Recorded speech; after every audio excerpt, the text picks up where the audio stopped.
She said, well, I have to lose weight. If I don't, I won't see my children graduate in 2 years. The story you're about to hear is real. A real client working with David Holman to achieve extraordinary results. David has worked with high performers such as Olympic athletes and business owners, as well as those looking to develop meaningful relationships. Aside from names and certain characteristics which have been changed to protect clients' confidentiality, all other details are true. This special season is brought to you by the Self-Belief Chief podcast. In today's episode, you're going to listen to me talking with a client who's looking to advance in their career, and they've diagnosed as an issue around their work ethic, and if that they can develop that side, it will really start to open up opportunities for them. So I'm going to share with them some really simple ideas that might be helpful for you, but also tell them a story about someone I once spoke with who kept losing weight and then putting it back on, and losing weight and putting it back on, and they couldn't work out how to permanently keep it off. I said one thing to them that would change their life forever. So, you might be thinking, how do we find drive? How do we maintain it? And what's the key ingredient? Let's get into the episode. But I want to be able to manage my workload better, so it looks like I have a better work ethic, if that makes sense. Okay. So when you say it looks like you have a better work ethic, looks like that to who? Well, the thing is, sometimes I bite off more than I can chew. So I try to fix everything, but I can't. I don't know I don't know if that falls on the work ethic, but it's related in a way. Basically, I just want to know when, if it's somewhere I can not take on too much stuff, rather than, I don't know. I want to really. As you might have noticed, there's a lack of clarity for this client in terms of exactly what the issue is, in terms of exactly what they want to work on. And without that clarity, it's hard to bring the result we want closer. I always say clarity brings things closer. So what you're going to see me do here is ask some questions about exactly what is it that we're trying to change? What is it we're trying to improve? Because without that knowledge and without that information, we tie our own hands, don't we? And we get stuck and we can't do anything about it. So what is the real reason that they want to make this change? When your work ethic isn't quite right, or it's not as organized, or sort of taking on too much, what's the consequences of all that to you? How does that start to affect you? Maybe both in terms of your work, but maybe also your personal life. Well, it kind of affects me in a way that's it's a little frustrating. It's a little stressful, because I don't know. I guess it's kind of a problem of mine, is that I kind of want to take on more than I should. Mm-hmm. Usually I can get it done, but it still kind of leaves me just feeling stressed out, always kind of thinking, wondering how I could fix this or that. It's no off switch. Does that make sense sometimes? Okay. Yeah, no, I get that. When you want to take on more work, why do you want to take on more work? Just have interest. I think it's not a bad trait to have, right? And it shows that you're committed and everything. But why do you have that desire or feel compelled to take on more work that you think, actually, this is too much for me? Because I generally want to do better, and I also want to I just want to do more and learn more as well in the process. But I guess also I don't know, when you do more, you tend to get appreciated more. Mm-hmm. Makes sense? Yep. Okay. No, I get Those that. are the few things that jump out. Yeah. Okay. So it goes back a little bit to some of the previous conversations we've had. Well, one thing is that if there's an aspect of here that we want to be seen to be working hard to get a level of appreciation, but also to help us advance in our career, that's not necessarily a bad thing. But it also, if we don't know who we're doing that for, then we just have this scattergun approach of working hard all the time. Now, it's good to have work ethic, it's good to have drive and all of that, of course it is. But a part of it's going, well, I want this person to know that I do have a good work ethic. Then it goes back to that thing of who am I working hard for? Who would appreciate the hard work the most? And let's make sure that they see it. Whereas actually with everyone else, I'm doing plenty of work already. I don't need to be doubling down over here and over here and over here. Maybe I just need to double down over here a little bit. Now, there's loads of sides to work ethic, loads of sides that we can talk about. So I want to make sure that we keep it nice and simple and really pinpoint exactly what you want to talk about. So what I've heard you say is, okay, I take on a bit too much and it gets me stressed out. I sort of like taking on too much, at least because the idea that I may get more appreciation and that helps me advance my career. And third part is how can I sort of perhaps be slightly more efficient in that I'm getting maybe more done, potentially in less time. So which of those, it might be accumulation of all those things, but pinpoint it to me slightly by asking me as a question, and then we'll crack on and talk about exactly that. So try and frame it to me as a question of, David, how can I X? I will ask you, how can I be more efficient at work? So we really now know the question. It's to do with efficiency. And in the workplace, efficiency is about how can I get more done in less time, distraction free. That's really the key aspect of it. But here's the issue. In a world where our phone is, 10 inches away from us at all times? In a world where there's so much positive and negative reinforcement, there's so much going on and there are so many distractions, how do we become more efficient?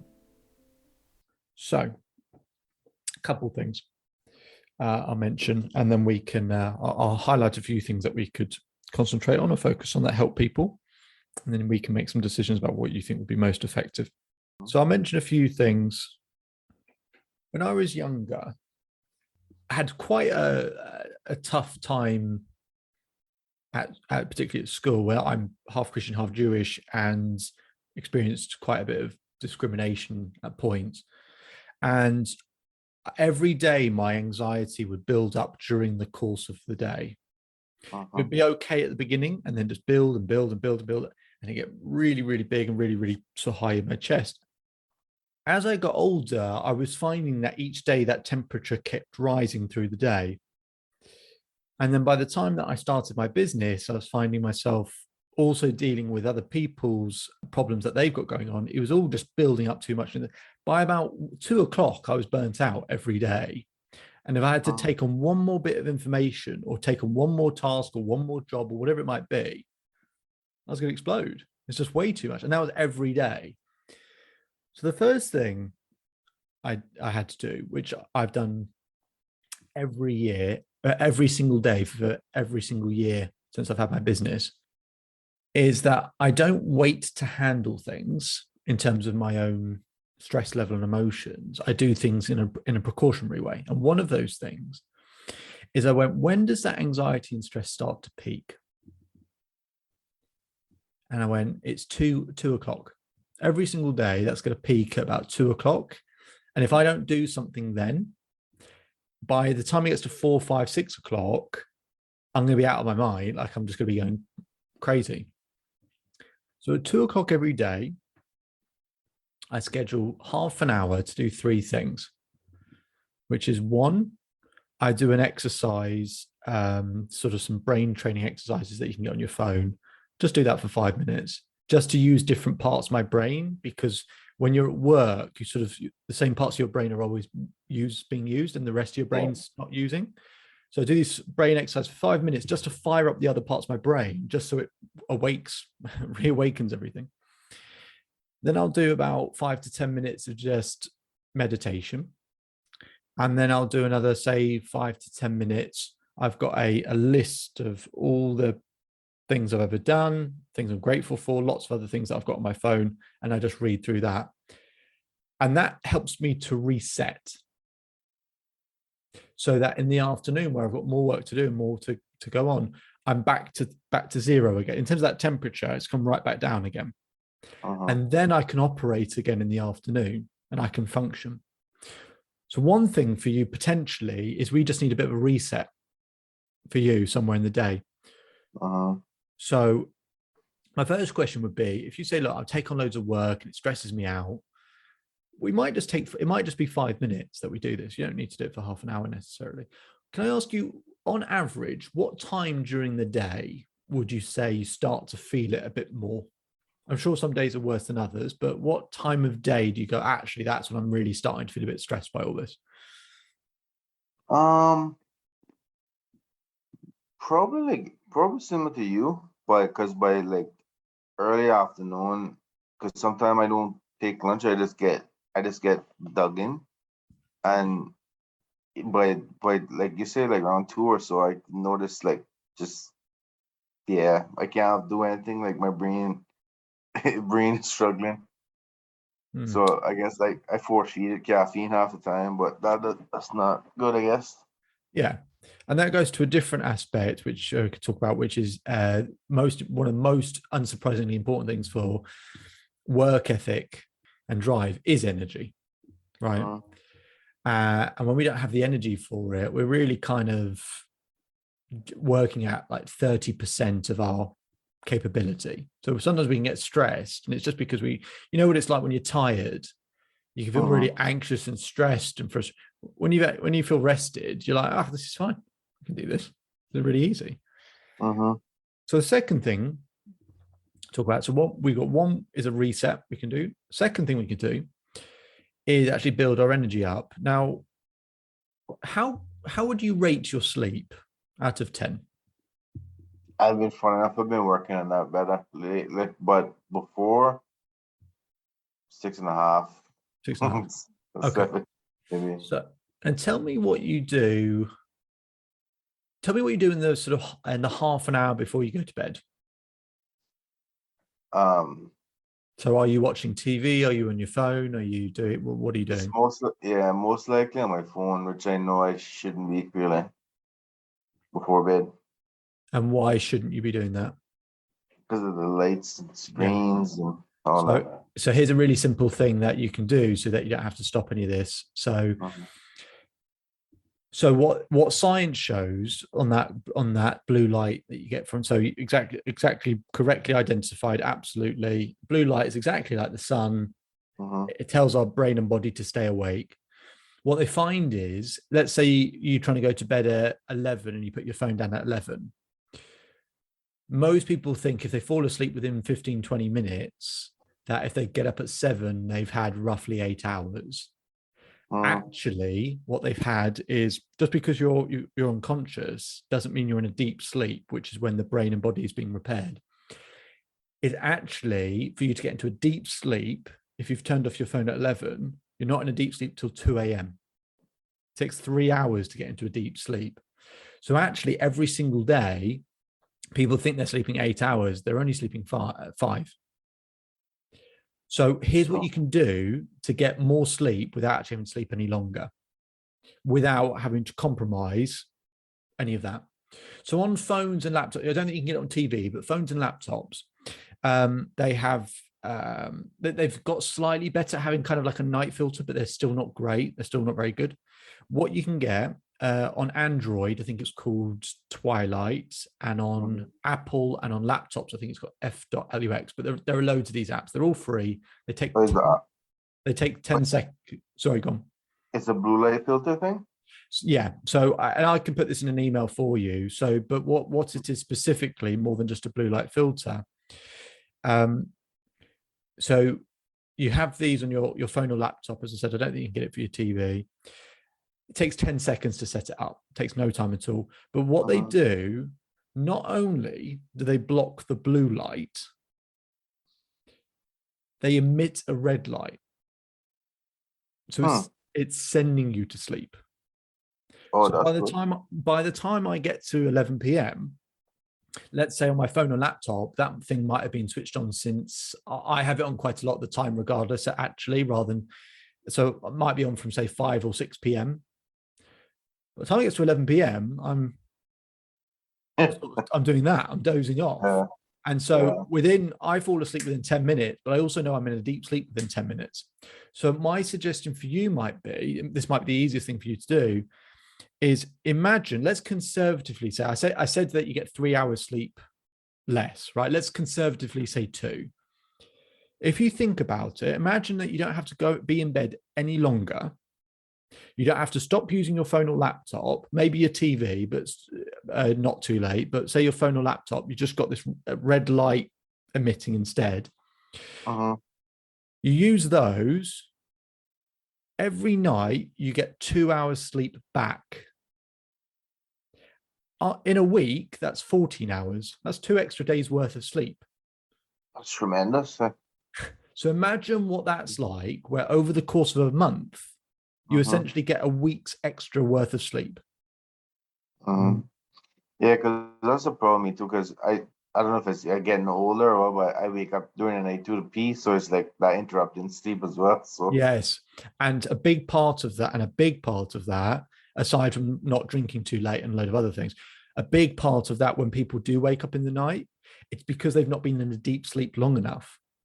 So you're not in a deep sleep till 2 a.m. Well, you're going to be easily woken up at 2:30, 3, because you haven't really been in deep sleep very long. It's like being a light sleeper all of a sudden. So if you're in a deep sleep from, say, 11 p.m., by 1 or 2, your whole system is out completely. So you're less likely to be woken up at that point as well. So I think it's a really simple thing you can do. As I said, it takes 10 seconds to set up. I can put it in an email for you. There are loads of these types of apps, but not just ones that block blue light, but they emit a red light. And honestly, it changed my life. And I make it sound like I sell these apps. They're all free. I'm not getting a cut or anything like that. They're all free. But my sleep was horrendous. It was absolutely horrendous. And after a couple of weeks of just getting all those hours sleep back, I was like, oh my God, is this how I'm supposed to feel? This is so much better. So, and that will improve your mood, and that will help with the morale aspect as well. Right? You got more energy, then you're able to celebrate success more for other people as well, and you feel like doing it. Yeah, I mean, plus you're sharper generally, right? Yeah. So 2 things we've mentioned so far. So 1 is having a bit of a reset during the day. Number 2 is about sleep. And then I'll mention 2 other things, and then I can get a sense from you what you think would be the best thing for you to do going forward. Third thing is, and I don't know how if your work is necessarily how much you'll be able to do this because you're having a lot of interactions with people. I don't know how much you know about gamma waves, but basically there are different waves for different purposes. So there's delta. If you listen to, say, music that was what are called delta waves, it helps you send you to sleep. Gamma is really good for focus and for creativity and not getting distracted, essentially. When you listen to gamma waves, it locks you in. If I've got to do a bit of work in a short space of time, that's what's going on, because I'm going to get so much done. So it might be a thing where, yes, maybe you can't go and listen to it all day long every day because you've got to speak with people. But there might be an aspect at some point during your day where for 10 minutes or whatever it might be, maybe half an hour, where you're not working with people, maybe you got to do some admin or something like that. That goes on. And that will just keep you locked in, and it'll get your brain really firing and keep you without being distracted. And that will really help you, one, stay focused, and then you feel better about actually having been really efficient with your time. So that's a way that I get people when I speak with people who are having to stay really late all the time. I go, well, this is what we need to do. You'll get loads of time back because you'll be doing things more efficiently, essentially. So that's the third thing. And then the last thing I'll mention, and then we can discuss some of these things. Do you do to-do lists? Do you write to-do lists? No, I usually, unfortunately, keep in my head like what I need to do. Yeah, okay. But I was actually going to say to-do lists are a bad thing. Oh yeah. The reason being, they're not totally a bad thing, but what they find is when we have to-do lists, or we try and keep it all in our head, which that's probably part of the reason why you feel stressed, actually, is trying to remember it all. What they actually find is more effective in terms of efficiency and getting more done is, rather than going, have I done everything I needed to do today? Or have I ticked everything off this list or everything in my head? Well, what they find is that you start developing this self-image of because we never finish our to-do list, or we never finish everything that's in our head. So every day we go home going, I've not finished everything. I've still got more to do. And then we start developing this self-image that I'm someone that doesn't get everything finished. And imagine how that feels day after day, week after week, with someone like, I've always got this list of stuff to do and I never get it finished. It's always all this stuff that's open, right? What they find is, if you, rather than going, have a to-do list, you go, how much time am I going to commit to this distraction free? So for example, if you've got to, I'm going to come up with a really trivial example in your world. If I've got to fix this person's computer, right? Can I spend an hour or whatever amount of time, half an hour fixing this computer distraction free?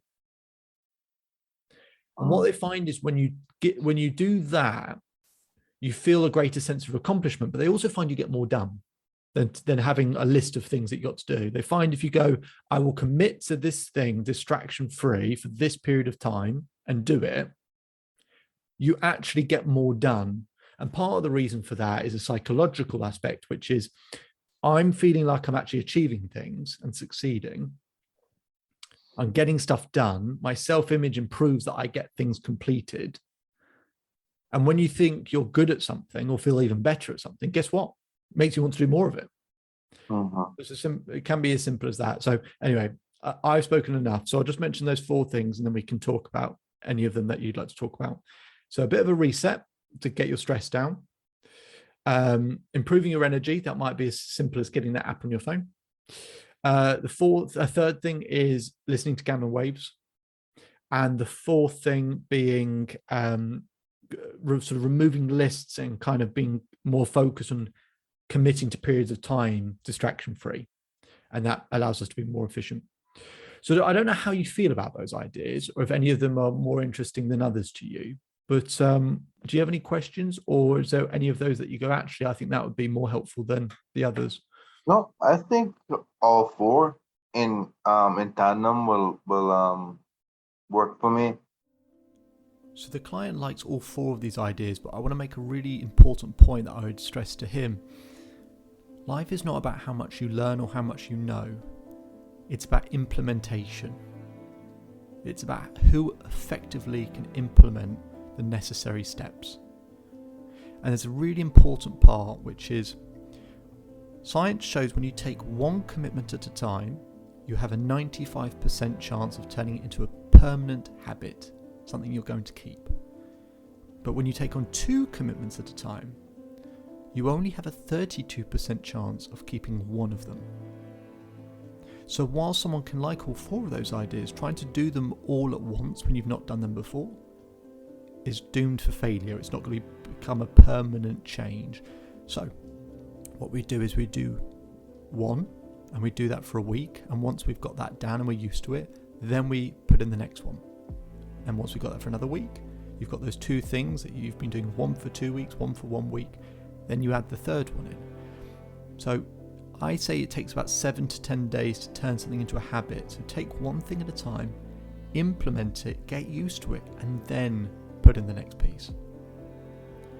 So I talked this client through in this conversation about those things, and then later on in the conversation, which is where we're going to pick up now, the client mentioned something which would seem so abundantly obvious. How has this not come up already? How has this shift not been made? And whilst it sounds trivial, don't judge, because we all have the same version of this in some part of our life, an area where we just don't find the same level of drive and commitment as maybe we should. So what is this thing that the client has yet to mention? I guess most of us kind of rarely on time, but like I don't know. Normally, business doesn't mind that, but as long as we get the work done. Mm-hmm. But I think it would still improve work ethic by being more punctual. Yeah, and punctuality is important. I've got sort of four key aspects really of drive or work ethic are the hours you put in, efficiency and productivity, punctuality, as you just said, and commitment level as well. So yeah, now is your business quite what you just said is quite become quite a common thing, which is the work doesn't mind when you're in or necessarily the amount of hours. It's just, look, can you make sure you get the work done and do it well? So is your business quite a flexible working business, would you say, or is it quite strict? Well, for our department, it's a little more strict, but for others, not so much, because the service desk is more front line or customer facing. Yeah. So we kind of need to be there between this time and that time, but we also have redundancies to like call forwarding. Like someone calls the service desk, it'll go to an on-call agent, and then now if they miss it, then it'll go to me and or my boss. So like we have redundancies put in place that we should basically be able to be contacted 24/7.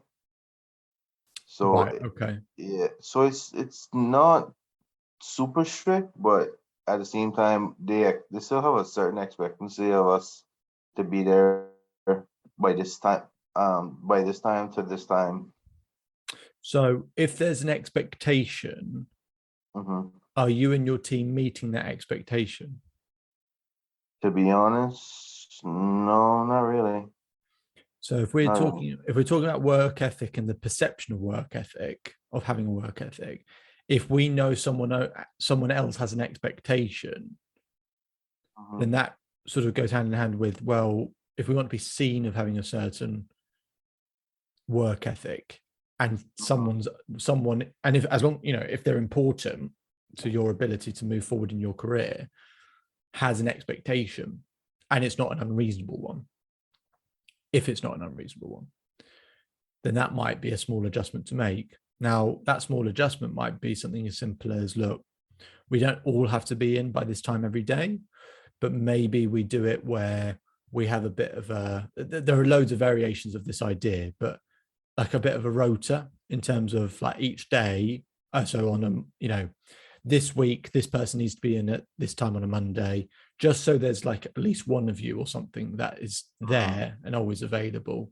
Because maybe you don't all need to be there on time, but that's something to, that's a consideration for you in terms of, right, if I'm not meeting that expectation, what's the image that others have of me? And again, as long as they're not unreasonable expectations, then that's that question of, right, is that an expectation? Is that perception a perception I need to change? And is that perception affecting my ability to advance in my career? So I'll ask you that question. Do you think if other people have that perception, do you think that's affecting your ability to move forward? Well, in a way it does, yeah. Because it would give them the perception that I'm not reliable either. Okay.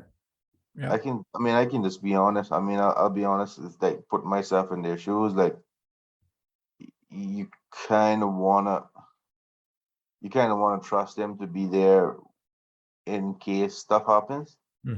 So it wouldn't give a good perception. So that's something I can try to work on going forward. And the stuff we've spoken about with regards to sleep, no doubt that if you've got increased energy level, then there's a bit more sort of vitality and vibrancy, and therefore it's a bit easier to get in for a certain time. When you're exhausted all the time, you're like, oh, if I don't have to, then. And a key part of work ethic, I'll tell you a story. I had a couple of years ago, I had a woman write to me on Instagram or something like that. And she said, look, David, I've been trying to lose weight. I keep losing it and then putting it back on, losing it, putting it back on. And I can't keep it off. And I've worked with loads of personal trainers, all of this stuff. So it's not, I know what you have to do, but I just keep putting it back on. She said, do you have anything you can suggest of why I'm not able to maintain this?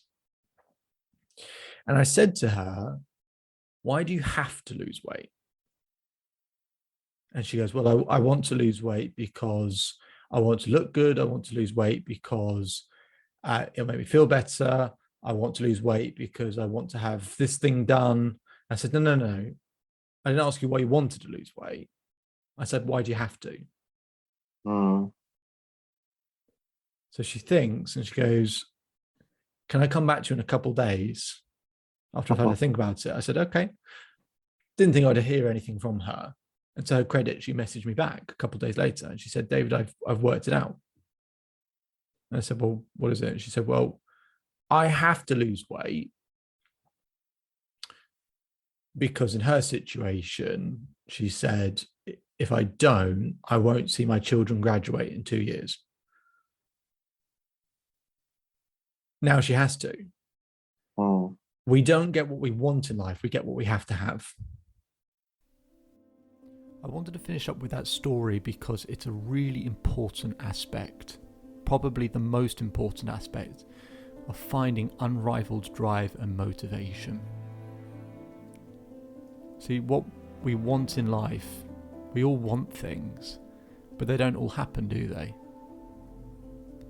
So I want to pose a question to you. A change that you want to make in your life. Instead of asking yourself, why do you want it? Ask yourself, why is it a must? My name is David Holman. If you change today, today will change your life. So enjoy the rest of your day, enjoy the rest of your life, and I'll speak to you again soon.